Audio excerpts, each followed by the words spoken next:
Yes. Yes, from downtown. The boys are back in town, God damn it. Spears and Steinberg. You know what the it is? Aries and Andy. Chew and the jerk.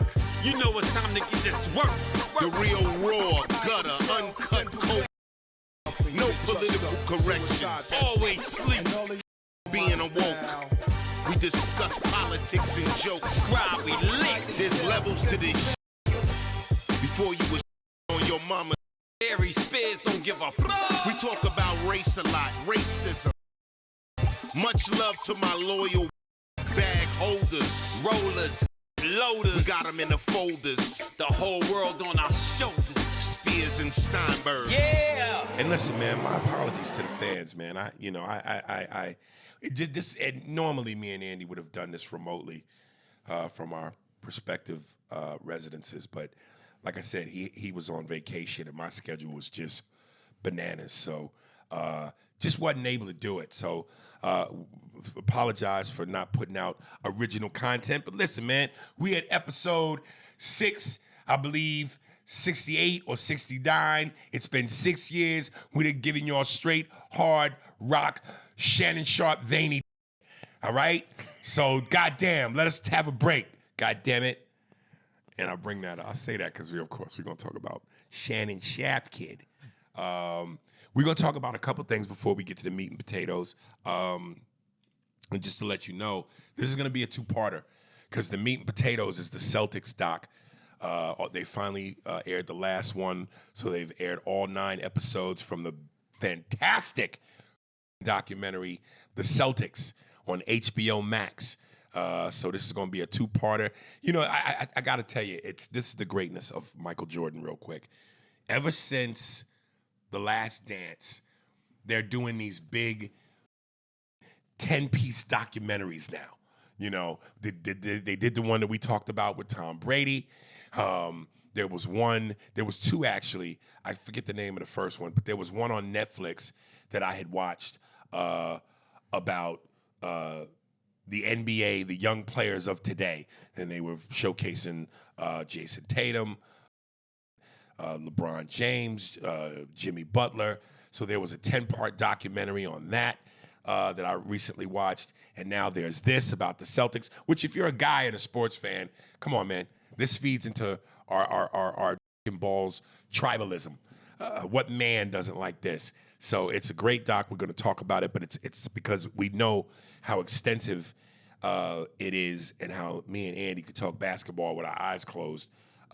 We know this is going to be too long. So we're going to break this up into 2 parts. So you're going to get part 1 today, Wednesday, and you'll get the second part next Wednesday. And it is basketball. That means you, sucker, from the UK. You're going to be bored to death. But we know you're going to be watching because you're a masochist and you like to dress up in patent leather and with a ball gag in your mouth and have us whip you in your ass with leather whips. You know what I'm saying? And your ball gag ain't even like a ball gag like the traditional ball gag with a leather piece that goes around your head to keep it in your mouth. Your ball gag is an actual man's balls in your mouth who stands in front of you with his piece on your forehead. So yeah, that's what we. That's the meat and potatoes. There was more than meat and potatoes in there. There was a whole man, nigga. What they call that dish that the Irish people eat? That's a big deal to them. Mash.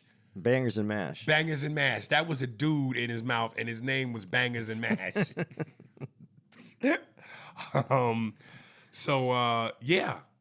This is really part 1. But before we get to all that, we got a couple of things, a couple of appetizer conversation.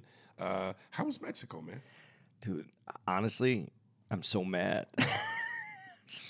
You had to come back, or you went? No, because I had to come back. Dude, I wanted another week, man. It was. How many days were you there? I think I was there 5 total. Oh, okay. And it was so nice. It was Tulum, and the beach is just. It's not a huge area. It's just this strip. That's what the beach is, but just white sand and clear water, like you can see down. Oh, it's so beautiful, isn't it? Yeah. And I could never do a USA beach again. after having been to a beach like that? It was just the granules of sand aren't the same as like our sand is like very like bigger pieces. Like Everything's big in America. yeah. So this is just like it's so soft. We got obese sand. Everybody else's sand is in shape. Yeah. It was just so powdery. It was so nice. The temperature was great the whole time we were there. The food, we went to there was a Michelin a Michelin restaurant that we went and ate at. It was one of my best friends in life, man, and it was his 60th birthday, and his wife threw him a surprise party that we kept kind of a secret. I kind of talked about it a little bit, but he never caught on to it, and it was just great. And they just had everything was. It was so nice going with them too because she already had it all planned out. Like I don't plan like that. Like I'm on vacation, I'm not making plans. But she had plans, so she'd say, and dinner was at 8, but so that's easy. But it was just at the beach all day long, and I stayed at the resort next to theirs, or the hotel next to theirs, and I wanted a very relaxing kind of vibe. Theirs was very jungle vibe, which suits that. But this is a new hotel, and I've only been there for 6 months, and it was fantastic. It was sauna Tulum, and it was just great, man. I loved every. You bit get of some it. pussy while you was going? Yeah, I brought it, so I better get it. Yeah, hey, on the beach or in the hotel. No, dude, you know what? I'm glad you brought that up because it's kind of funny. Because I'm gonna be really honest with everybody. First of all, like when you go and you know it's gonna be nice and it's gonna be beach and it's gonna, like I get all these ideas in my head. I didn't tear shit up. I'm gonna be honest. You're 60, man. I like I know. You're 60, nigga. And you know what? Dinner was at 8. Drinks were at 10. You got a schedule.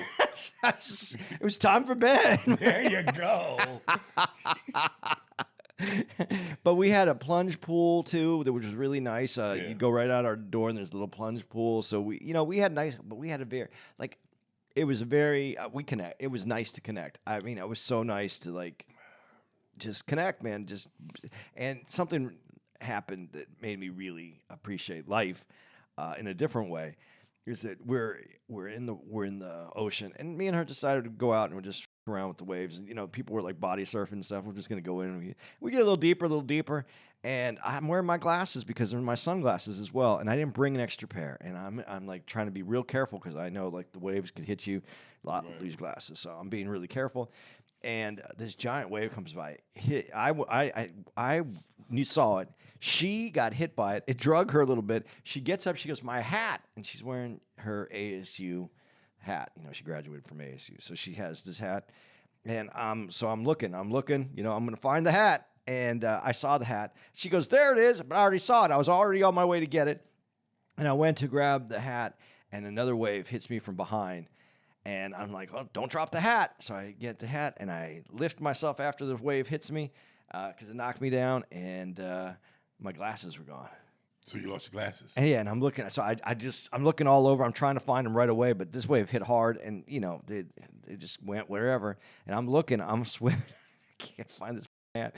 And I go, and normally I'd be like, "Okay, well, we got your $4.99 Marshall's ASU hat," but we lost my $5. Do you see how a man loses himself in trying to help a woman? Yeah. No, but I gave her hat back. And normally, though, I get upset. I'm like, I'm on vacation, I'm not going to get upset about it. I looked for him. I couldn't find him. Walked on the beach, couldn't find him. I was upset with myself because I didn't bring an extra pair. I have a few pairs. I should have just thrown an extra pair in there, or I should have brought some sunglasses so I wasn't wearing my actual glasses. She should have sucked your while wearing that hat. And then, As gratitude. Well, but what happened is I couldn't really read my phone because I need my glasses to read. I couldn't, so I just basically put my phone away. I wasn't on my phone at all. It was nice just to disconnect. And when I disconnected from like the phone and from everything else in life, I got to spend this time with her, just honest quality time. It was nice. Aww. It was really nice. What's the eye candy like in Mexico with the women? A lot of couples, but there were some, attractive women walking around, but a lot of couples, dude. A lot of couples in Tulum, especially in the area we were staying at one. It's the far end of the beach, and those resorts there are really couple orientated. So it was nice though. Every morning we woke up, there was two good coffee places that we went to, had coffee. There was another place that had these like fruit bowls that we would go get in the morning. Ate really, really clean the whole time I'm there. Right. A lot of fish. It just did it nicely. Did it really, really nice. So just real quick. So here in Toledo, across the street from the hotel, I mean, it's literally like 8 steps, and it's not even a street. It's just right across the way. There's a little hibachi place, kind of like a Benihana's. I forget the name of it. So me and Andy, I get in town yesterday, and I'm like, "Did you eat?" And he was like, "Well, I had a little breakfast earlier." So he said, "But I'll go with you." So we go over to the spot, and there's not really many people there. And it's at our table, it's me, Andy, and this one black lady, very sweet lady. And at one point, the hibachi chef comes over, and he does the thing where the big flame, and she goes, "Oh my God, something, almost my hair, right?" She mentions her hair, and the dude goes, "Yeah, you watch you weave." And they just looked at each other like, "This motherfucker just tell this black bitch to watch her weave."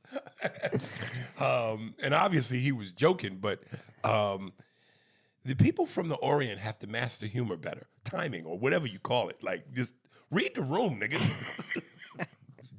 You read the womb. Read the womb. It was done with such, like, the way he said it. You watch you weave. It didn't have, but it didn't have.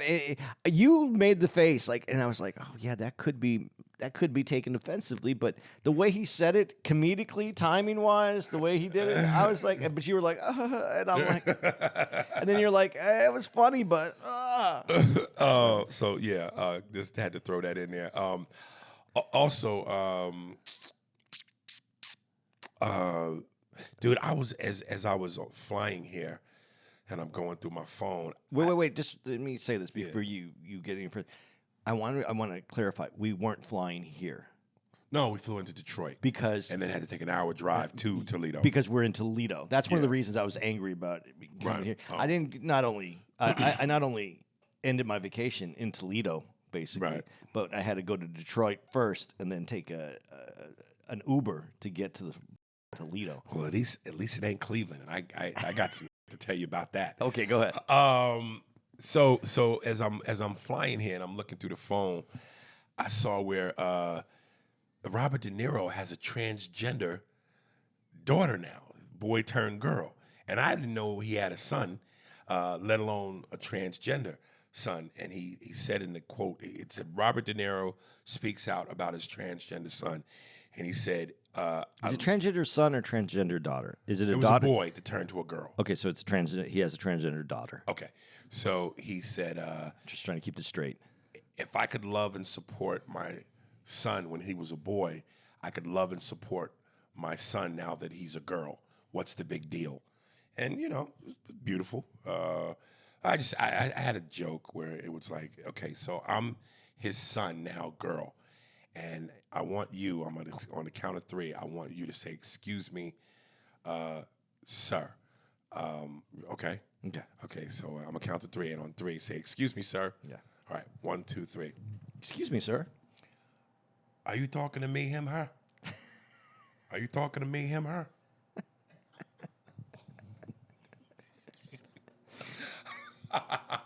And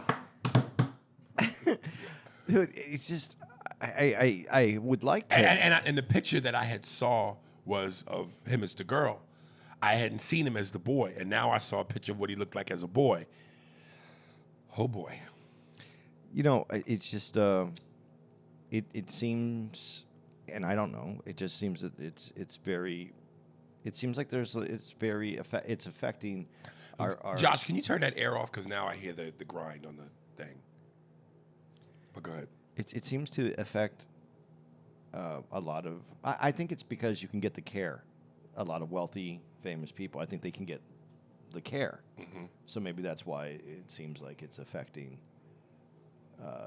this movement seems to be in the more affluent community. But if you're poor, you just deal with it, I guess, because it's very expensive to. Just push off, motherfucker. I did. Yeah, it'll go off. I think. Yeah. Yeah. It says off? Yes. Okay. Hey, listen, man. You know, and I know we've joked about it. I'd rather my son be gay than transgender. If he's going to be anything, if he were to go down that road. You do realize they can be a gay transgender. Whatever. just be gay, dude. Like don't do the turning into a woman thing. I wouldn't want him to be gay either, but if he were going to go down the road of welcome to the circus, I would rather just be gay, dude. Well, wear men's clothes and be a man, but you know, do what you do, but don't do that. But if it was a matter of just plain choice, I think everybody would choose to be comfortable in their own skin. It's like I have a hard time with this because I have my own personal feelings, and I have like a feeling like I understand the issue. Uh-huh. I don't always agree with it though 100%, and so it's very difficult for me to have that conversation. If you're living that life, it's because you have to live that life. It's not. I don't think anybody would choose that life on their own. Like it's not like you would go, this looks pretty nice. You know what? I'd rather wear dresses than pants, so I'm going to go with this one. Yeah. I think there's more to it than that, but I also think that there's other avenues that I think we're not exploring because we want to be polite. Yeah. So I'll leave it at that for that. What else do you I want to get. It's just quick appetizer. Yeah. But I like the him. You're talking to me, him, her. Yeah. You're talking to me, him, her. Yeah. Dude, I think even if I wanted to go back to Cleveland, I can't. What happened? I've gotten death threats. No, well, you haven't. Dude, I'm telling you, like I when I did the radio show to promote the Columbus date, and I shat on Cleveland, I didn't know that station reached out to Cleveland too. So it kind of went, for lack of better words, viral in the Cleveland community. And dude, I had so many people hit me up from Cleveland in my DMs. You fat, you better never come back to Cleveland again. If you come back, we're going to pull up on you. You can't come to Cleveland. We didn't like you because your jokes stink. You unfunny. You're spending a lot of money on this counter surveillance. I don't give a if it makes me sleep good at night. I'm going to go down there and we're going to bring that truck back to Columbia. You know, listen, to the people of Cleveland, you guys got to do better, man. You know, I find it funny because when people shit on you, they always either turn into women or children, which are vaginal or immature, childlike response. You guys got to come up with something better than attacking my funny. Because when you go, you just wasn't funny. Next time, tell better jokes. Listen, I've been coming to Cleveland prior to my retirement for the better part of 20 years. Why do you think that is? Because I'm not funny? The last show we did prior to my retirement, all 5 shows sold out. Why do you think that is? Because I'm not funny? When you attack my funny, it's like, again, a woman who has been with her man for ages, and then all of a sudden he gets tired of and her, and he goes, adios. And she goes, that's why you can't. That's why you got a little. It's so unoriginal. So you're going to attack your man size because that's the way you hurt a man and his ego, by attacking his manhood. But yo, you was sucking that same little awful for 10 years. It don't make sense. Or you're like a child. Yeah, you're a poopy head.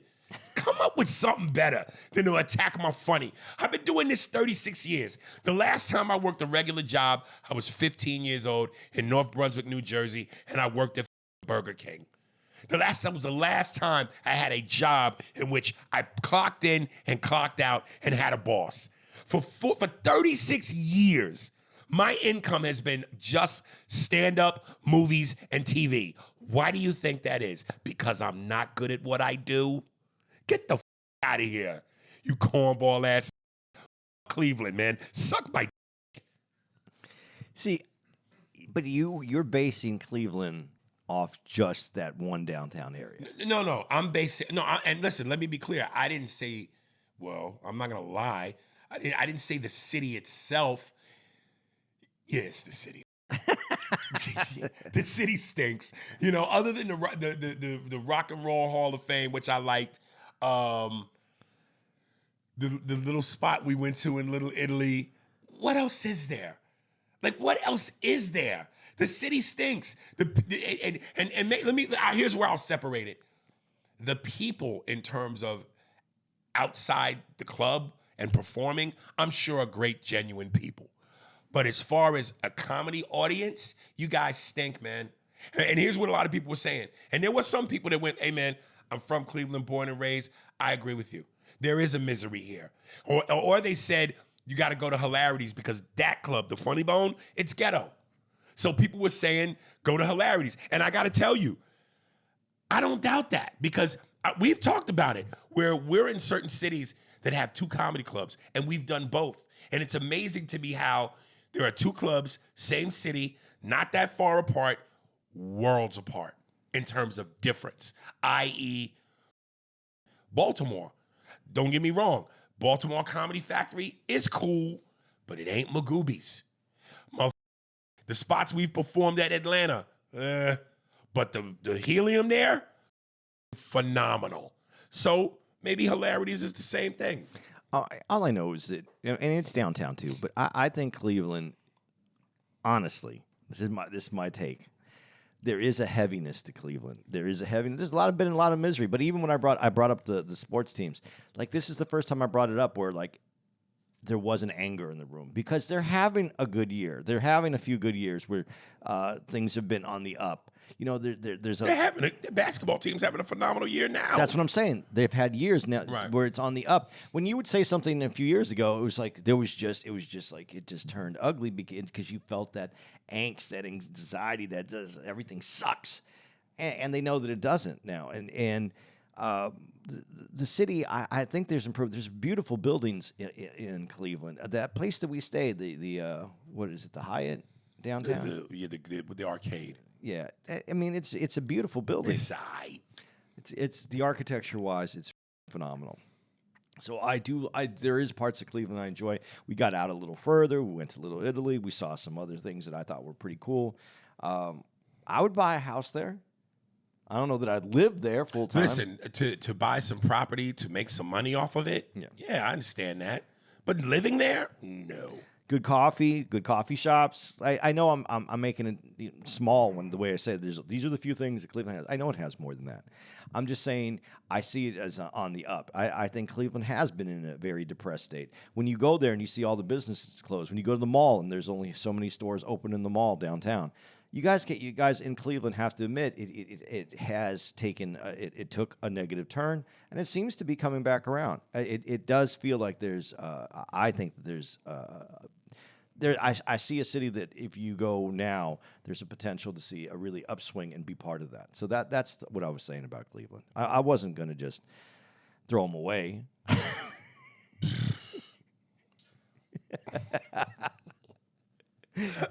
But but you know, people don't understand this. When you go and you've been there, and let's say the last 8 years that we've gone, how many times do you think we've gone? Seven times, me and you. Oh, well, at least six or seven. Yeah. We'll talk after the show. When the crowd comes in and there is a mentality. Most places when you go to do comedy, people are like, "All right, we're here to comedy. We're gonna laugh. We're gonna laugh. Let's enjoy comedy. We're here to laugh." But when you go to Cleveland is one of those rooms that you go to and it's all right. We paid our whatever amount of money. Make me laugh, dude. I'm telling you, I can't say it enough. When you love what you do, and I know sometimes that probably sounds corny, but I'm telling you the truth. We live this. When you love what you do, and the audience is awesome, this is not a job, yo. It from the moment you get on stage and get that first genuine big laugh that you could feel go through your entire body, you don't want to get off stage. You want to keep going. There are times where I go, all right, I know I'm done, but God damn it, this feels so good. I want to keep, figuring it out. It's like surfing. I want to ride the wave. I want to keep riding the wave. And it just feels awesome to come to work. When a crowd is like Cleveland, I'm telling you, before I even leave my house to get on the plane, I'm going, oh, Jesus. And to have that feeling all day long, from the time before you wake up, get dressed, take the drive to the airport, get on the plane, take the flight, get to the city, get in the car, drive over to the hotel, check in. I mean, every second of the day is just, oh God. It's like a countdown, like because you're headed towards misery. And then when you try to kind of in the back of your mind, you try to play with yourself and go, all right, maybe they'll surprise me. And then you get on stage, and the same way I say when the crowd is good and you get that first, when you get on stage in Cleveland and you get that first, you just go, this is it. This is what I've been dreading for 24 hours. Here we go. I got 59 more minutes of this and I just want it to end. Because you're telling your you're going through the routine, and you were just in another city last week that gave you what you wanted, and it felt good, and you're in disbelief going, what is wrong with you people? I just did this last week, and it lifted my spirits. My soul was intact. Why are you robbing me of my soul? They're awful. They're awful. There is a heaviness to that room. And if you have to be the only city in America where it's like the testament to my funny is based off, well, you just didn't make us laugh. Well, then fuck you. You are the minority. You're not the majority. Why would I take into account how you are versus everybody else, and you guys are the measuring stick? When everybody else gives you what you want. When everybody else has a good time. Why am I holding you, the city of Cleveland, and you people to the standard of what's supposed to be excellent? Fix your face. I don't have to fix mine. Mine's work in all the other cities. I'm going to make the adjustment for you? Get the out of here. Okay. City stinks. I got one more thing about Toledo, though. And here, we're in Toledo, Ohio. Yeah. Awesome. Yeah. The energy's awesome. Cincinnati, Columbus, Toledo. I gotta say, Dayton's not that great. But it's not bad. It ain't Cleveland. But my point is, of all the Ohios, you're the only one, Cleveland. You're the only one. So come on, man. It's that there's a heaviness in Cleveland, man. But it is. But we're here now. We're in Toledo, and I'm giving Toledo a hard time because of the airport thing. No big deal. I do like coming out here. It's actually Perrysburg is what this little area is. Yeah. But there's this spot that I always go to when I come here. I'm going to put this on. But they gave me a hat. Would you wear this hat? I mean, not on some fashion. Like if I just felt lazy. Ho? Uh-oh. Hangover easy. Hangover easy. That's what that stands for? Hangover easy. Yeah, that's what Yeah. it stands for. But they gave it to me. But I love this spot. It's the best. It's one of the best breakfast places that we go to. And I like breakfast. So when I travel, if there's a breakfast spot, I'm going to go to it if it's in the area. One of my favorite places. So just shouting them out. But the Ho hat. I got the red one. They had it in black, and I said, I'll give this to Tara because Tara's my hoe. So There you go. so that's it. Tara, I want you to ride my. How you want me to do it, Andy? I want you to hang over easy. Now let's get to the ick factor. Shannon Sharpe. I gotta say, man, and I'm gonna do Vlad this Wednesday, and I know he's gonna want me to talk about this because A, it's one of the hot button topics, and B, because I actually posted an Instagram post about it. You know, I got to tell you, I find it rather ironically hilarious that here's a man in Shannon Sharpe that wanted me to do his show, then all of a sudden, because of the Tiffany Haddish situation, wouldn't return my calls, wouldn't respond to my text messages because of my controversy. But now here you are in controversy. So the moral of the story is, don't throw stones at a glass house, Shannon Sharpe, because we're all human and we all make mistakes. And the funny part is, as we unravel this, I don't even think he made a mistake. Unpopular opinion, despite what everybody else says. So I'm kind of riding in his corner a little bit. But I just, my point is, everybody gets caught up in. So, but that being said, listen, I get the ick factor of it. You know, he's 56, she's 20, and for a lot of people, that's an ick. Like, ugh, dude, you're like an old man with this young girl. But my question is, where's the crime? She's legal. Even if she were 18. And again, this goes against everything that I stand for, because I've said it a million times on this pod, I like an experienced woman. And by experience, I mean age on her. I don't want to hang out with a 20-year-old whose night of fun is about going to Dave and Buster's and playing video games. You know what I mean? Who wants to be in the club all night. I'm 50. I'm too old for that. Suck my make me a sandwich, and let me go to sleep. You know? But, you know, she is legal. He's legal. So what is the problem? What crime did he commit? Why is everybody on his case? Because she's 20. If that's what makes him happy, he has the right to be that. She has the right to be that. And if they're two grown adults, which they are, what is the problem?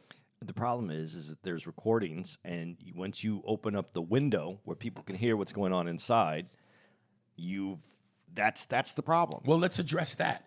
So, first, by the way, I don't think I'll wait till after you're done. Okay, so let's address that. Well, first of all, it depends on, like when he said, "I'll choke the shit out of you." Now, we don't really know the context in which that was said. If it was said on some real, like, I want to murder you, I'm angry, well, then now we have a problem, because you swimming in OJ waters. But if it was said in a context, because she said to him, "I want you to put a big black baby in me." Now, listen, there's not a person walking this earth that has never said some off the wall, off the cuff, wild to somebody they're. And if what turns them on is racial undertones, you know, put a big black NFL baby in me with big lips and a KRS-One nose with your big black thick. And his response to her is, "I'll choke the shit out you, you white." Okay. Matter of fact, that sounds like some I want to watch. You know what I'm saying? What is the problem? Again, where is the smoking gun? I think the problem is KRS-One got brought into this. He caught it straight. For no reason whatsoever. He's not even in the room. You could smell that. From the Bronx. Nigga. But where's the smoking gun? And let me go back to the age thing. And Godfrey kind of made a post about this, and I agree with Godfrey wholeheartedly. I don't understand why we as a community, black people, we come up with all this selective outrage. You know, we all got the pitchforks and the torches, and we're going after Shannon Sharpe. Where's the outrage within the white community when Bill Belichick, who's 73, is dating a 20-year-old? Where's the selective outrage in the white community when Al Pacino, who's 80 years old, has a girlfriend and a baby mama who I think is in her 20s or 30s? Where's the selective outrage when Jerry Seinfeld, was a grown-ass man, got with his then girlfriend, who I believe was 16. 17. Or 17. Where's the outrage? That's an illegal situation. Where's the selective outrage when Mick Jagger, who's been around since the Cretaceous period, and has got a girlfriend who's in her 20s? How come the white community don't go after their own when like that happens? But we do. I don't understand. I don't understand why. Josh, can you give me a water from the fridge, please? I don't understand why this is happening as far as the age thing goes.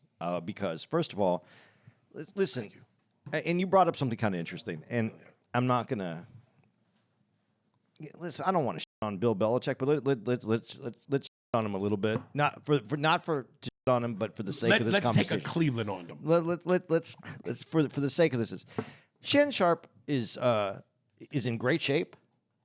He's I'm not attracted to him, but I mean I can see that physically he's an attractive man. There's nothing wrong with him. He dresses well. He's well. You know what I mean? His glasses Well, that's look good. up for a little bit of debate about the dressing because Deion Cole, and I think it was at the BET Awards or whatever award show, ragged on him about the way he dresses. But go ahead. Well, he dresses. Let's put Okay, it. okay. His glasses look good. His hair is nice. He's put together, right? Yeah. Why isn't that attractive to someone who's 26? Is that how old she is? 20. 20. So it's still attractive, and she is an adult, and she can make her decision. It's not like, and the reason I'm shitting on this, when you mentally, I said you heard the recording, so the window was open, and you heard that, and so that's part of the problem. But when I saw the girl that Bill Belichick is with, and listen, you can't help but sometimes take a little mental snapshot of that and think about that dude's on top of that girl. That body, Good for him. Good for him. But he's still this. You know what you just said? That's a porn I'd like to watch. As a joke, you said it. Yeah. But mentally, would you want to watch that porn? When I watch porn, I don't really look at the dude. I'm focused on the. Yeah, but if that dude is on top of her, you're not going to see her. Just a little head trying to get some air going. That's funny. Yeah, Bill, right. please. Yeah. All I'm saying is, I'm saying she found him attractive. He's kept himself up. If you keep yourself up and you desire someone younger and your attitude presents itself and she's happy and he's happy, get the off the court, man. Don't yell at them about what they're doing. There's no rules being broken. There's no referee needed in this. And listen, we'd be a little naive to not think, because come on, even though the woman will never say it, come on. Shannon Sharpe got money. Al Pacino's famous and got money. This is the common thread here. Mick Jagger's a rock and roll legend who's got money. So Jerry Seinfeld, money. That plays a part. Why do men work to get money and power in the first place? I mean, honestly, otherwise we could fish, Yeah. knock over. That's it. Yeah. So if you have If a man could f- a woman in a cardboard box, he wouldn't buy a house. But that is the truth. Right. So if you have that and you have legendary status and you can have a young girl that makes you happy and takes care of you and you are aroused by that girl, you put it together And that you way. just said it. You know what? You've earned it. Why not? You've put in the work. You've busted your ass to become Mick Jagger, Bill Belichick, Jerry Seinfeld, Shannon Sharpe. You've enjoyed the labor of the fruits of your labor. Andy Steinberg. Okay. Matter of fact, you the city boys are up. You got you a lawyer. Nigga. I did meet her when I was older than her, and I loved Tara and I. We talked about this when we were meant to be together. The way we work together, no one else could put up with either one of us, and we love each other, and that's it. And I can't speak for Shannon Sharpe. I can't speak for his relationship. All I know is that he's put in the time, the work, the energy. He's kept himself looking good, and if someone is attracted to him and he's attracted to them, fucking pants off, go for it. I don't give a And you know what? This is the other thing too, and this is my last thing on it. And I said, I addressed this with the black community. And listen, I get the history of how white women, a lot of black men have hung from trees behind white women accusing them of when they didn't. So there's a soft spot there. I get that. But now let's flash forward to where we are in 2025. We ain't what it used to be anymore. Yes, I get the history. So because of the history, there's a thing that lingers within the community for us about, as black people say, with them colonizers. But the fact of the matter is, we're far from what used to be. And we have to stop this narrative that somehow white women are the black man's boogeyman. First of all, nobody is forcing brothers to fuck with white women. That's their choice. So if there is any kind of negative that comes with that, you did it to yourself. But that being said, we have to stop acting like, because this is the shit that black people say. See what happens when you with the colonizers? You around and you found out. Listen, this is not a race thing. It's a money thing. When you are a man with power, fame, prestige, and position and wealth, the wolves in the woods come in all colors. Black, white, Asian, Latino. So stop trying to make it seem like this is just relegated to white women. You know, again, Mike Tyson served 3 years in prison for beef he didn't do because Desiree Washington, a black woman, falsely accused him. Tupac got in trouble because a black woman falsely accused him. You know, there's a lot of brothers sitting in the penitentiary because black women have lied, just like white women. And I gotta say this is the part that really is just nonsensical to me. I'll read in the comments where black people will say some black men go, oh, well, if I'm gonna be screwed over, I'd rather be screwed over by my own people. That way, we keep the money in the community and not give it to the colonizers. So essentially what you're saying is, if someone you find comfort in the fact that at least they put on a condom. Gotcha. That is the most nonsensical, dumbest shit I've ever heard. A violation is a violation. Whether you fuck me raw or fuck me with a condom, you still fuck me against my will. I'm not happy. So stop trying to somehow validate that with that reasoning, because that's stupid. Would you prefer to be with or without a condom? No, honestly, you're asking is it an honest question? I'm being funny, but yeah. I know. I know you're being funny, but Yeah. I'll answer it honestly. I'm going to kill whoever's trying to rape me at some point or there the other. you go. So There you go. condom or no condom? There you go. That's my point. I don't understand why we as black people say that dumbass shit. As though somehow you getting by your own makes it better. And keep it in the community. It ain't in your pocket anymore. My community is my pocket. Once the money leaves my pocket and enters somebody else's, I don't feel good about that. Oh, well, at least a black woman got it. That. I want my money touching my thigh at all times. So that's all I got with the Shannon Sharpe. That was fair. Yeah. I just want to know, where's the smoking gun? Y'all are all pointing going, ooh, but for what? She's legal. She's legal. Well, but with the things that are said, they're still not put into context yet. So I guess, are we going to hear more? Is there going to be more to come? Or I never understood. I get that, you want the problems to cease, which is why because it said that he offered to pay her $10 million to settle it. But I guess she said, F the money. She wants to take it to trial. But why did she want to take? Was there? Well, I don't know, but listen. I was going to say I get wanting to put it behind you and move on, but it almost looks like an admission of guilt when you go, "I'll just give you some money to make this go away." I guess it depends on how much money you have, though. I mean, if you have $1 billion, $10 million isn't. Yeah. It's just like it's go away money. Well, yeah, okay. Well, Jay-Z was, he said, "Fuck that." He wasn't settling. He said, "We'll fight this out," and then the person dropped it. See, I think that. And Jay-Z's a billionaire. Jay-Z though can make up some of his own rules. Shannon Sharpe was also now this is obviously going to affect his career. Well, yeah, he said I'm stepping down from ESPN. No, nigga, you didn't step down. They told your ass to take a vacation. But that's what I mean. Jay-Z doesn't take a vacation for being Jay-Z. He is the vacation. So he can make those changes.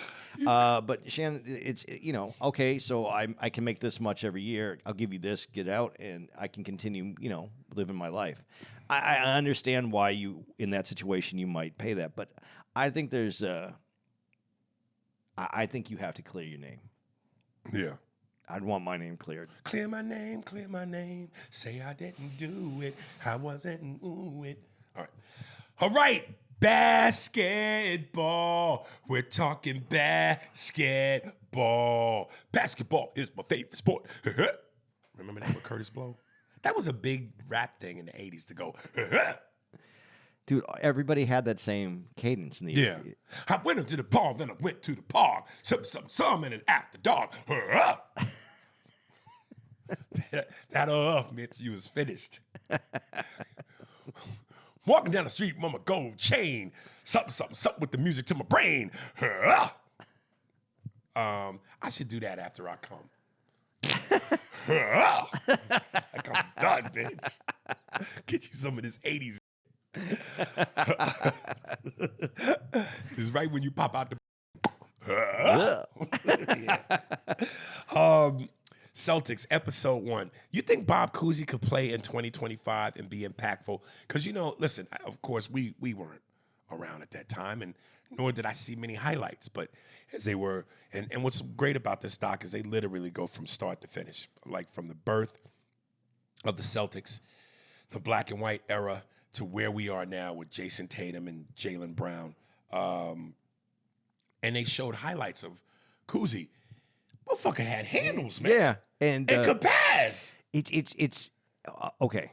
Is he? And this is and let me apologize to the youth a little bit, because as I do the old man get off my porch shit, I always said, even on this podcast, basketball is basketball. The fundamentals are the fundamentals. So to think that the players from yesteryear couldn't play today, it's crazy, because fundamentals don't change. Basketball, a crossover is a crossover. A pass is a pass. But, the young kids always respond with, the game evolves. Everything evolves. So evolution automatically means better. Is Bob Cousy Kyrie Irving? No. But, he can pass. He can pass. Those passes, like I would say were Irvin Magic Johnson passes at that time. Right. The way he passed behind his head around. Right. And we made fun of it, bounce passes. And I did the same thing because I never really saw that many Cousy highlights. Right. But when he dribbles, he just dribbled the ball a little exposed. You couldn't dribble that way. Yeah. So, but he moved the ball around. He didn't have to. I guess the point is, we say it evolves, but not only do we evolve as not only have we evolved as athletes, but like defenses evolved, offenses evolves, and that's really what makes the game evolve. Because as different coaches put in different plays and different kind of schemes, that's what makes the game change. And then, of course, the rule changes make the game change. Right. So I think that Bob Cousy, if you dropped him off today from 1956, no. But if he was playing and came up in the game that was today's game, yeah, he would play. Maybe he's not going to be the same, but I don't know. He had a skill level that I think he would have raised his game playing with players that play the way that they play today. Yeah. I was just embarrassed when I'm watching this, and I got to say this before because it fits into this part that we're talking about. I was embarrassed about the way that we talked about Cousy and the way we talked about Bill Russell, because when you watch them play, and we said, of course he has 11 chains. He was the the man playing amongst boys. It's not true, man. Well, no, but even in this doc, I forget who said it, but someone alluded to the fact that Bill Russell was so revolutionary that he was like, not man amongst boys, but he compared everybody else to Frankenstein's monster. They were lumbering, whereas Bill Russell came in with a swag and a style that made everybody look. But when you watch him play against Wilt, he's not that guy. It's not. That but he's talking. He's playing up against his what do they call it? I don't want to say alter peer. ego. I forget the word that you use, but somebody of your caliber. Yeah, he's playing somebody of his caliber. And he beat that caliber every time, except for once. Yeah. But I looked at him and I thought, whose game he reminds me of Alonzo Mourning type of player. A very defensive attitude, but with a better shot. He had a better shot than Alonzo had. I'm going to ask the same question, and I'm going to ask you because I want to know from you in your personal opinion. But my personal feeling is, and I've said this, do I think Bill Russell, if you put him in the 90s era with Patrick Ewing, David Robinson, Hakeem, Shaq, even throw in Wilt and in their prime, Wilt and Kareem and Bill Walton, do I think that Bill Russell could hold his own? Yes, but there's no way I believe he wins 11 straight championships if he played amongst all those centers too. No, I don't think he wins 11 straight, but I think I don't think it's just the lumbering part that you said about the way that they played. I think that his mind was already seeing what basketball was going to be before everybody else was. Because he's playing a smarter game than everybody's playing. It's just not his physical ability, which was great. Let's not get that wrong. But he saw the game differently. There's no way that he's playing, in his mind, the same game that everybody else is playing on the court. But I think that there's players that are coming up at the time. Havlicek's coming up. The Heinsohn. The one person that I really learned about out of this is Satch. Is it? How do you? Which is? I got it here. I got it somewhere here. Man, dude, I would like to talk to this dude if I could, man, because I think he's such an interesting person. Not right now. Satch Sanders. There's his nickname. Was the guy who wears the glasses throughout the whole thing. Yeah. Dude, he had a game. Yeah. And I think that when I'm talking about these, again, this is the five black starting five, was Bill Russell, Satch Sanders, Sam Jones, Casey Jones, and Willie Knowles. Dude, you tell me those guys are Frankenstein guys? Well, no, but they're also black. Yeah. And again, I normally would go, I don't want to make this racial, but it is racial because at the time they came up. It's not racial because they said it. The black players were better players. Black people season it. Maybe we season it. So I mean, it was a stiffer game when white people were playing the game. It was a stiffer game. But when you also had people like Havlicek playing, he wasn't a bad player. He was a great player. I'll tell you why it was stiff, Andy. Because this was a time when the white man just didn't have rhythm. I don't know that we ever got rhythm. But once the black man started the white women and the half babies came out, then they had a little bit of rhythm. So it's like white stiffness and the black people with a boiling hot water that turned the hard noodle into spaghetti. Brett Butler, yeah? God, I had to dust that one off. We ain't heard from Brett in a minute. But the game itself, I think Russell could have played in any age, and he would have been successful in any time of basketball existence. I'm going to bring this point up, even though this comes much later in the doc, but because we're on talking about it, I got to bring this up. An interesting fun fact that I didn't know until I watched this doc, which is why I love docs, because it's just teachable television. As much flack as the city of Boston caught for being racist, somebody pointed out that the Celtics, as an organization, gave more black people opportunities in coaching positions and as players before any other teams. But the Celtics did, not Boston. Okay. Well, I mean, you can't have one without the other. No, you can. Because that's the whole thing. That's the whole thing with Russell and his frustration with the city. I play for the Celtics. I don't play for Boston.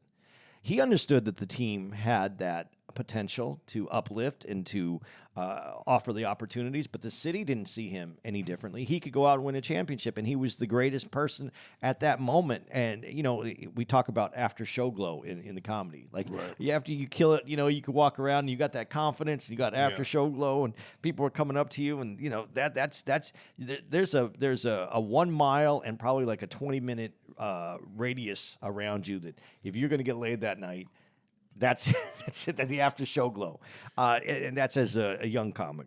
But what I'm saying is, he had that. You have the basketball glow, but it didn't make a difference to the city because the city was what it was. Boston was a up city. It was a up city, and I love. There's some other things that as we get into the racial component that I have some notes on that I want to talk about because it's very interesting to me, and it's something that. People, something that I respect on some things that the Red said, and I understood Russell and I understood Red in this in the racial part. Chuck Cooper, who was the first black Celtic, who came over from the Harlem Globetrotters, and this is this thing where it's like they were like, part of the racist aspect of this was they were like, would white audiences accept or respond to black players? They loved them with the Harlem Globetrotters because, it seemed like as long as we're comical, as long as we're being silly and we can make white people laugh, that's when they accept us. That's the dance. That's the dance. Dance. But when it comes time to be serious and be respected, we have to get over the hurdles. And I just, Have you ever seen the Harlem Globetrotters, though? I mean, not live, but TV, yeah, with clips. I saw Meadowlark Lemon, Curly Neal, that 70s Harlem Globetrotters, which was I think the best. And dude, their talent. Like I would ask why aren't they playing why aren't they in the NBA? They were so talented, and so the frustration. And Curly Neal was old by the time I saw him too. Not Right. old, but older. Like he wasn't NBA age anymore. When you say it, the Harlem Globetrotters were this like crew that I thought like this this team was so amazing, but the frustration that if you're that good, why are you doing that? That has to bite in the soul of a person to do that every day, to go out and play a silly dance, especially when you know you can play for real. That has to be painful, man. And I only saw it. And when you go, it hurts that you have to do that. And yeah, because it's like, I got to feed my family. I got to pay the rent. So I don't want to be a clown. But this is the only way to. To be fair, though, to that same deal, I think the Globetrotters were making more money than most of the NBA players. Of course. Because it was NBA wasn't making money. Those guys all had jobs for the most part after the season because it wasn't the same kind of money. Later in the doc, they show Wilt getting a $100,000 a year contract. I mean, that was a lot of money back then, but it's still, it isn't that same. I made that in one weekend. So, oh God. So that's but that's the story, right? So, keep going. I don't want to get caught up because we're gonna be here for a couple days. Yeah, I mean, listen, man, we got 4 minutes left before the hour, so the most of the meat of this will be on part 2. And we don't have that much for one anyway, so this is perfect. Yeah. So we'll get into the rest. Matter of fact, I only got one note left for one. And this was something that I mentioned to you when we first talked about this doc, wanting to do this doc, and how excited we were because we realized how good it was. And I brought this up to you, and we kind of pulled the thread on it a little bit in conversation, but we didn't want to get too deep. But here we are. So when the way you say history should be taught like this, I thought so should human relationships, because sports bond men together, regardless of color. Even if you can't play, people should be forced to, so that we could see that we need each other, and that when we listen, one of my biggest, I don't know if it's a regret, because it's not like I could have chose to do so and I didn't. I'm not blessed that way. But I always wish that as a dude I could play sports.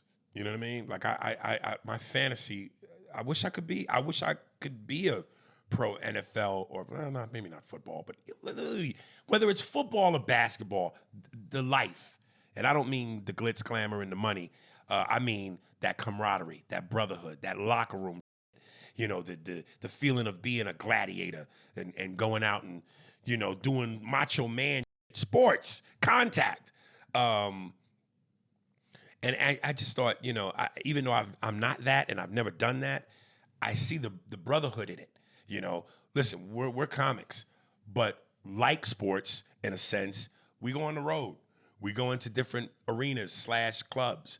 We hang out. We stay at the same hotels. We go out to eat together.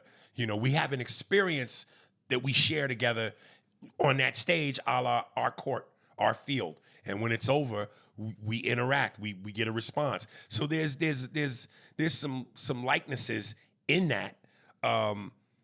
So I can understand how fun that could be, or how deep that gets, feeling like, yo, that dude that wears that same uniform as me is my brother, even though he's not my brother.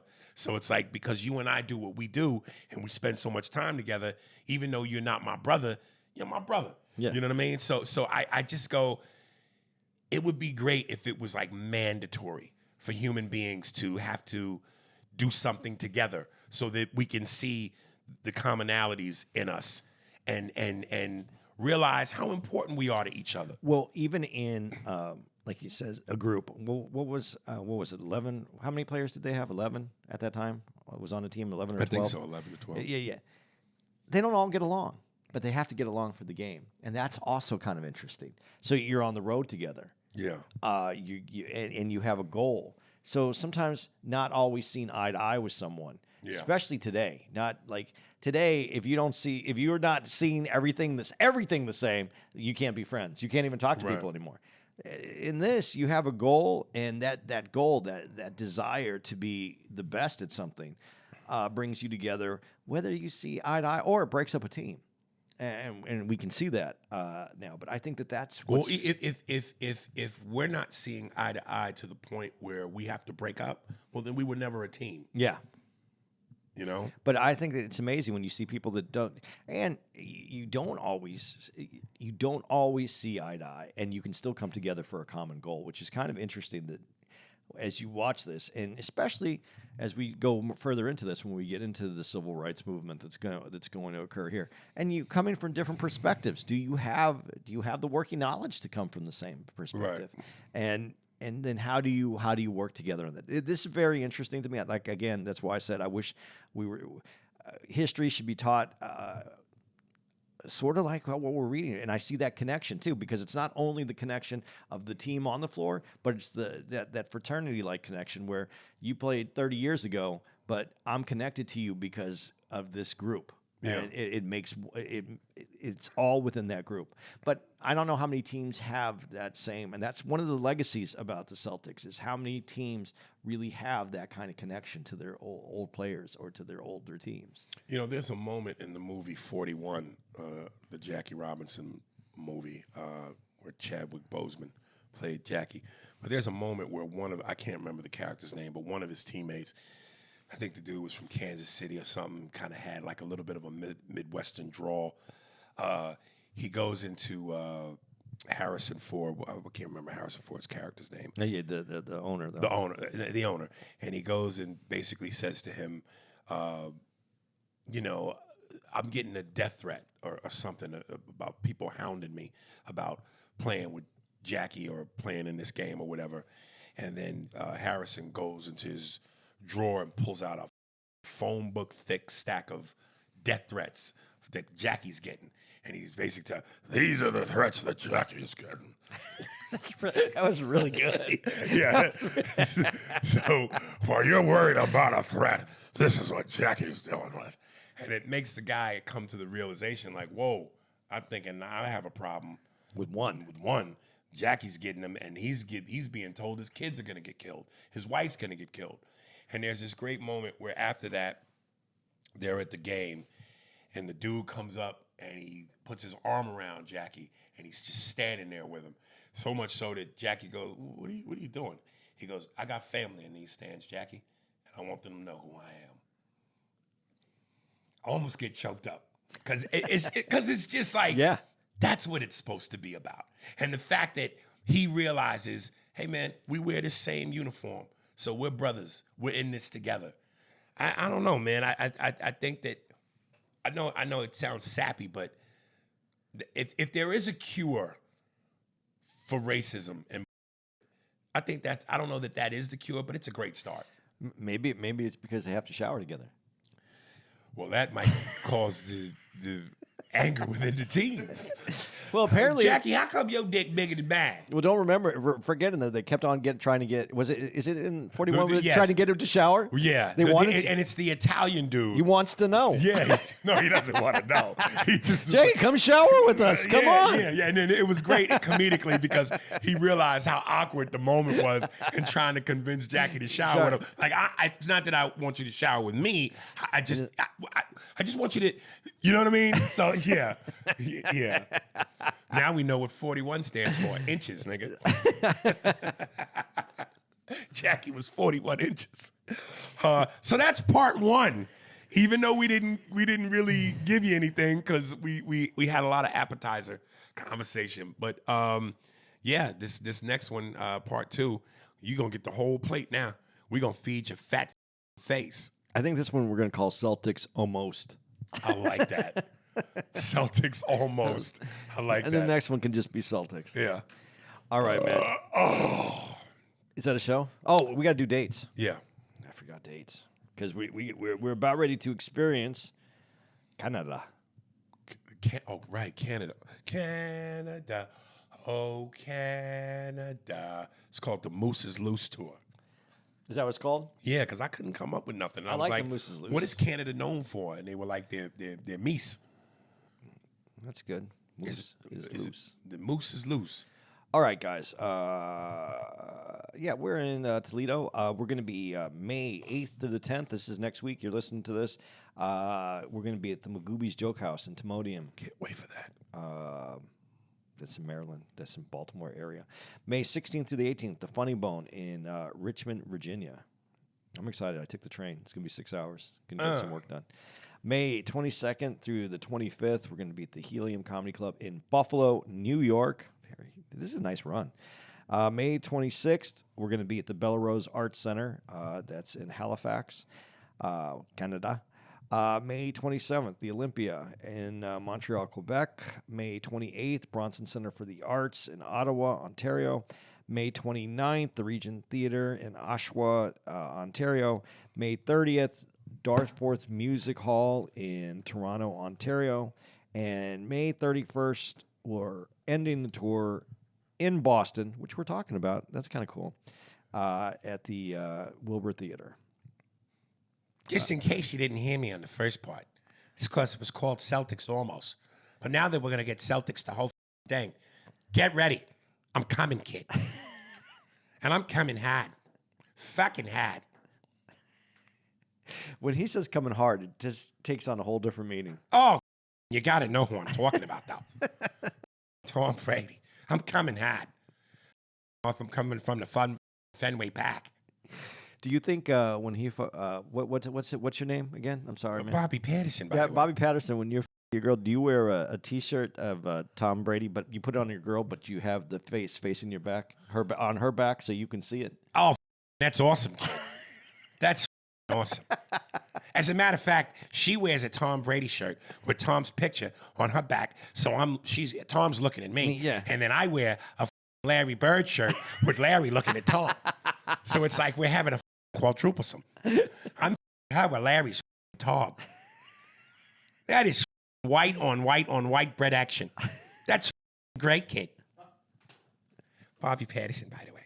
That's a show. Ha! Spears and Steinberg. Thanks for listening to the Spears and Steinberg podcast. For more information on where to find us on the internet, visit spearsburgpod.com.